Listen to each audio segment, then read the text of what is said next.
We'll kick things off today with a massive thank you to both Lee Halliwell and Craig Hadley, who have both climbed aboard the Lollujo Party Bus. They're the newest people to get involved in the Patreon. Thank you very much for your support. If you too would like to get involved in my Patreon, you can do that at patreon.com/Lollujo. Any help is massively appreciated.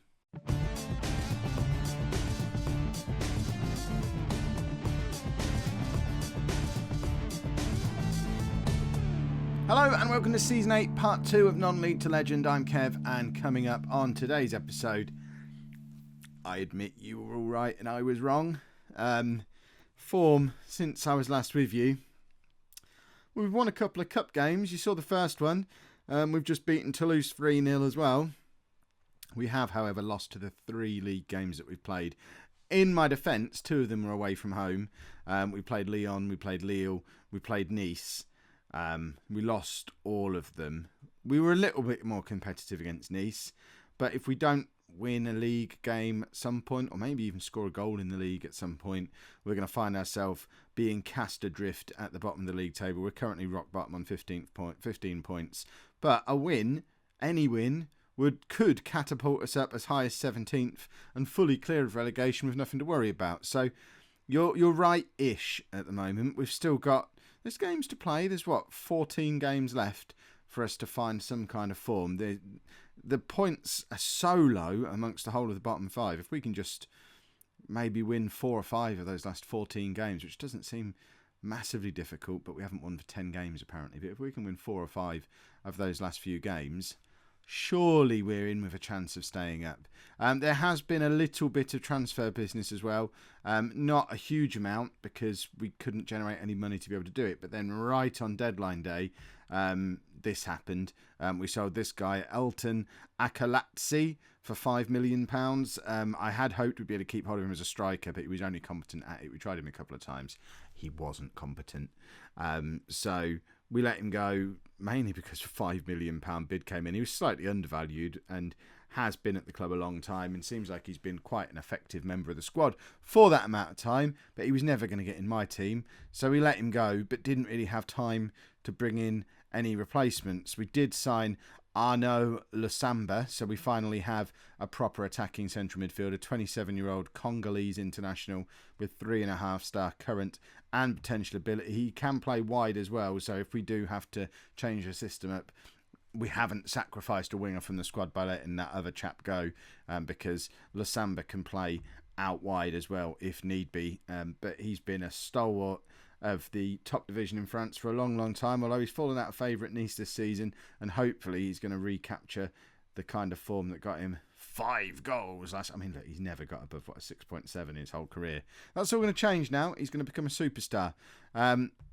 We need new scouts because this guy was scouted at being 4-star current ability, 5-star potential ability, and I thought, a 25-year-old Argentinian with 4-star current, 5-star potential, only £500,000, yes please. He arrived and the coaches said 2.5 and 2.5, and we overpaid for him. So yeah, that happened. That's probably going to be a bit of a mistake. And we also went back and raided the SPL by signing a young Celtic player on loan, who again the scout said was much better than he was. This lad does have 5-star potential. Doesn't benefit us in any way because he'll be back at Celtic by the time he starts to fulfil that potential. But we brought in a few players. It's all I could do in the time that we had available, and it has helped the finances out a bit. You wouldn't think, look at that, would you? But we've made a profit of £3.5 million on players. We're well within our wage budget. We have transfer budget left to spend. So if we can string those results together, finances might look up a little. I didn't realise we were £7 million in debt. That's horrible. This is the team that we're going to be playing in today's game anyway. We've got Diallo in goal, a back four of Miguel Silard, Brian Con, I love that name, and Diagni, don't know, at right back. A midfield of Blin, our superstar ball-winning midfielder, with the 2 new guys either side of him, Hendry and Candia, and Lasamba in behind a front 2 of Savic and Diop. I think you've already met everybody who's in that starting 11, so let's just throw them into a match. It's a home game against a team we might have a chance of beating because Metz are in that 18th position. This is a massively important game. If we can win this, then we might be safe.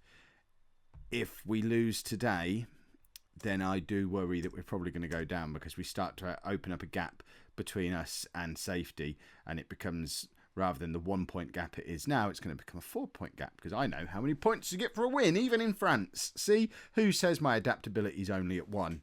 Look, we're playing some nice football early on, although we tried to get an overlap in with the right back. And, yeah, that didn't work out so well. My microphone feels like it's miles away from me today. In fact, I've rearranged my garage and everything's in a slightly different place. And I feel like to have the microphone in the right place and look at you lot properly, I'm covering up most of my keyboard. I think my camera's usually further that way. We'll figure something out. Let me know if you like having me straight on. I don't think I've been straight on before. Right, we're attacking again. This is lovely stuff. Miguel crosses to no one at all. But Miguel then intercepts again. Lasamba to Savic in a shooting position. It goes straight at the Metz goalkeeper. We're having a nice, bright first 15 minutes of this game. You wouldn't believe we were the team who were rock bottom, and Metz were the ones. I mean, they're only 2 places above us. They've got 1 more point all season. This is 2 terrible teams battling it out with each other. And Diop is in, and we're 1-0 up.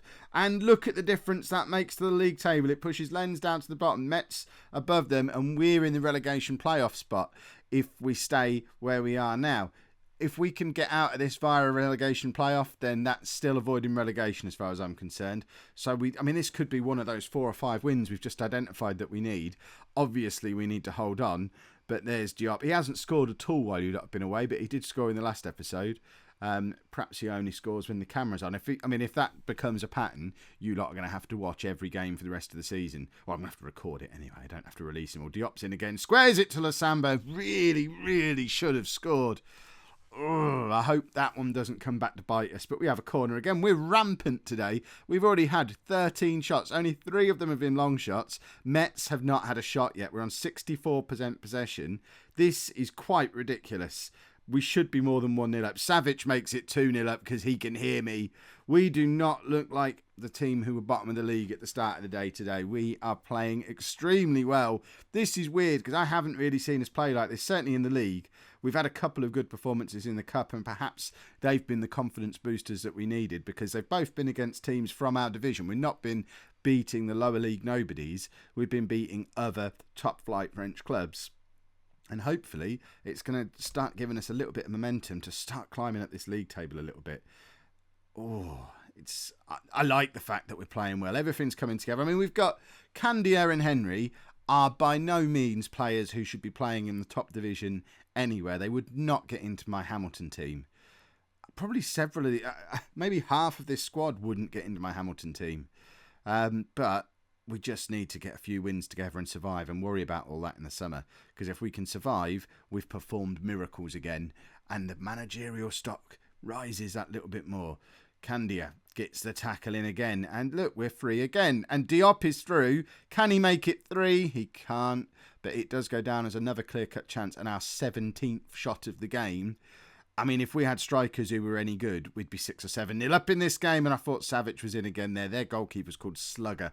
And that's a fantastic name for a goalkeeper. For anyone, really. I'd love to be called Slugger.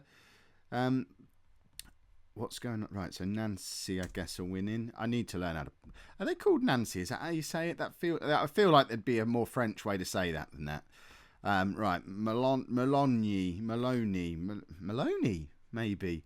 We'll get him on because he's probably a little bit hard done by to not be in the team. We identified him as one of our better players first episode. We're going to bring on Sidja as well, who you've not met yet. This guy, I think, should be really good. 27-year-old Algerian winger who can also play up front.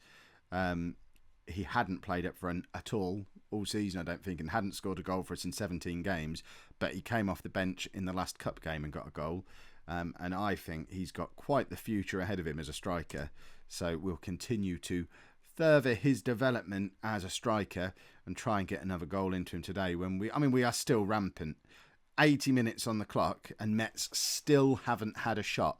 I don't think I've ever had a game. Yasser Kasim, I've had him in a football manager save before. He starts in League One in England or somewhere. He's just been sent off. which is just as well because you never identify an opposition player because then they'll do well. But he's been sent off, so it doesn't matter anymore. I forget what I was saying.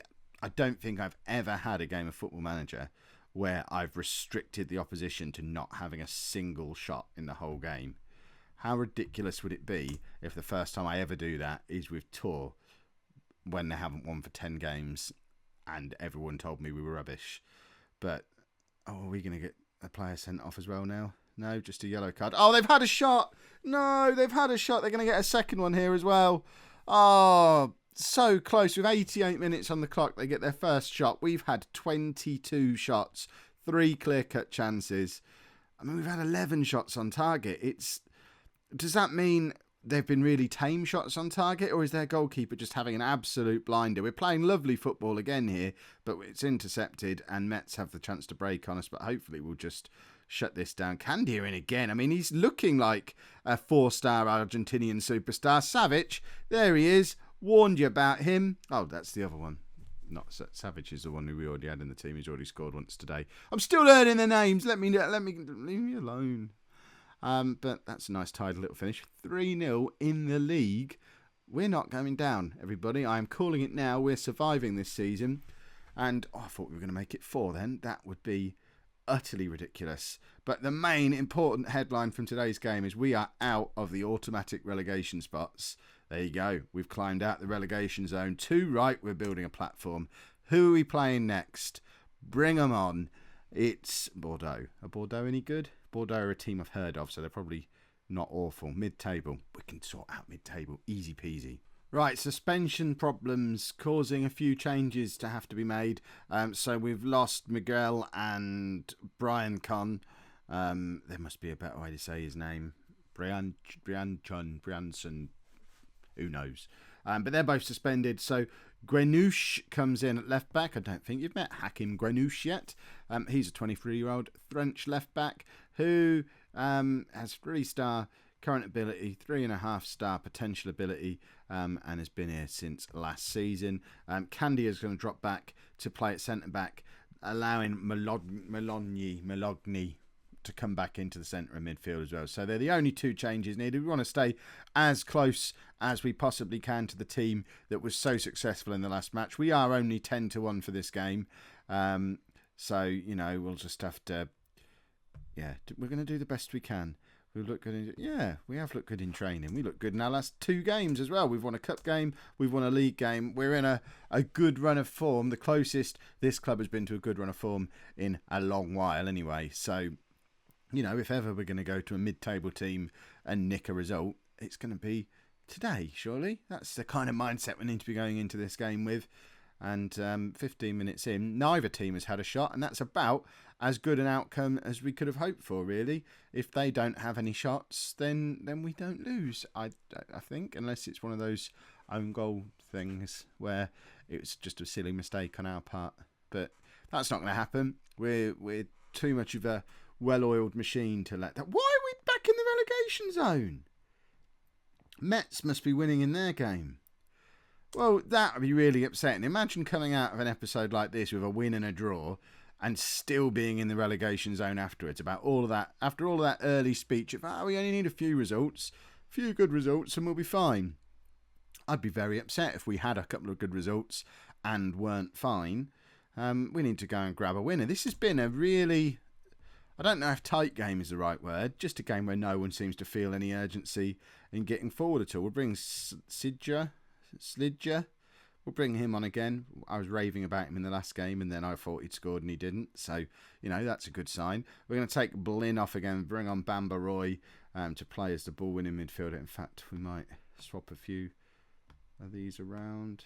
No, we'll go back to having Roy in the middle. Blin, or however you say his name, he wants to leave, and he's making it very clear from his poor performances that he's done it. Candia really trying to mess up as best he can there. But we did have an offer for Blin in the transfer window. It was about £4 million, and we turned that one down because I assumed we'd need him. But he's in a right sulk about it, and he's just not playing well now. So maybe we should have sold him as well. Brought a bit of money in earlier on in the transfer window so we could then do a little bit more business ourselves. If I'd have known we were going to sell the other guy and be able to... if we'd have had £10 million to spend, I don't know, I'd have been able to spend it. It would have been nice, but I really would have needed another 2 or 3 weeks of transfer window as well, because I just didn't have the players. I didn't have a shortlist.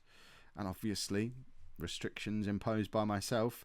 If you don't have any players on any shortlist, you don't really have the opportunity to do any business. Right, we're going to take off Jack Henry, bring on Carlos Alberto. I'm just going to swap those two around because Carlos Alberto does well in that advanced playmaker role. We've played him there a couple of times already. He's dropped down the pecking order a little bit with the two new boys coming in, but I don't want him to fall out of the reckoning completely. It looks like we might actually... I was going to say we've managed to stem the tide and get a draw in this game, but it's Bordeaux who are attacking late. I can't remember who we were playing. But we've gotten a chance to be in. Savic is in here. He's beaten his man brilliantly and forced a save out the Bordeaux keeper. That's the first clear-cut chance either team have had in today's game. It would have been glorious if we'd have picked up a second win. Carlos Alberto's in the 91st minute. We're going to pick up back-to-back league wins. This is absolutely ridiculous. We don't deserve this at all, although by Chapman's law, we have had the clear-cut chance and they haven't. So there's no mugging here. This is... oh, that's... yeah, you celebrate, lad. Look at that. Oh, don't go and ruin it for me. I've just got all excited.